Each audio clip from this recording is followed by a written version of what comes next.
सबसे महत्वपूर्ण मुद्दा है ग्वालियर हाईकोर्ट की मूर्ति।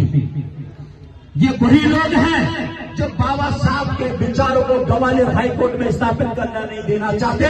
कि वो लोग हैं जो लगातार मनु संहिता को इस देश में दोबारा से लागू कराना चाहते हैं, इस देश के संविधान को खत्म करना चाहते हैं। मैं उनसे कह देना चाहता हूं कि आजाद समाज पार्टी और भीम आर्मी के ये नीले बाज हैं, अपनी जान तक दे देंगे मगर बाबा साहब के सम्मान में समझौता नहीं करेंगे और ग्वालियर हाईकोर्ट में बाबा साहब की मूर्ति की स्थापना करवा करेंगे। आप लोग चाहते हैं कि बाबा साहब की स्थापना हो तो हाथ उठाकर जवाब दीजिए, कौन चाहता है बाबा साहब की प्रतिमा की स्थापना होना चाहिए?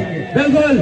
और आपने देखा कि अब ग्वालियर हाईकोर्ट में लठ टांग दिए जाते हैं। ये ग्वालियर मनुवादी आपको बता दी, ये देश संविधान से चलाना चाहते हैं लठ से। ये देश बाबा साहब के लिखित संविधान से चलेगा, लठ से नहीं चलेगा।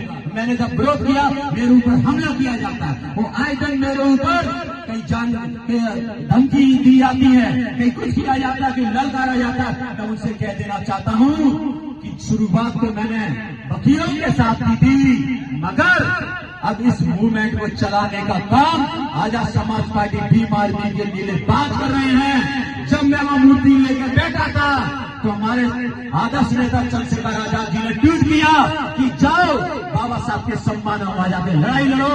तो हमारे सुनील बैरसिया जी ने लठ आंदोलन चलाया, हमारे सुनील सेठ जी ने जूता फेंक आंदोलन चलाया, हमारे सत्यन बिदोई जी ने आंदोलन चलाया। उस आगे बढ़ाने का काम हमारे आदरणीय दामोदर मंडल जी ने आगे बढ़ाया और विनोद भाई भी हमारे जो प्रदेश प्रभारी इस लड़ाई को आगे बढ़ाने का काम करते हैं। तो ये कहने का मतलब मेरा ये है कि अब ये लड़ाई बाबा साहब मान सम्मान की लड़ाई बहुजनों की हो चुकी है।